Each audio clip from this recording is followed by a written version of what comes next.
তে আপনি যে বিয়ে করছেন আসলে বিয়ে করে শান্তিটা কি, জীবনটা কি? কোনো শান্তি নেই, খালি কষ্ট। সংসার, চাউল আনো, ডাইল আনো, তরি তরকারি আনো, বাজার আনো, প্রতিদিন খালি বাজার, ওষুধ আনো, কাপড় আনো, বহুত তেল সাবান। কারণ বৈরাগ্যবাদ যেটা সন্ন্যাসীবাদ, বিবাহ শাদী নাই, ওইটা একটা জীবন না।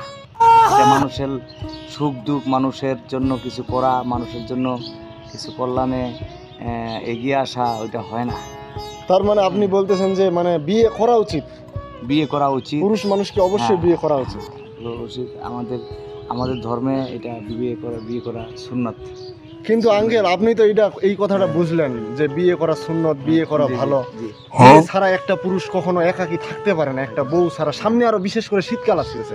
শীতকালে আমি একটা কথা সবসময় ভাবে দেখছি, শীতকালে আপনি সোয়েটার পরবেন, জ্যাকেট পরবেন, এগুলো দিয়েও ঠান্ডাটা যাবে না। যদি পাশে একটা বউ থাকে তাহলে ধরুন যে একদম গরমা গরম অবস্থা।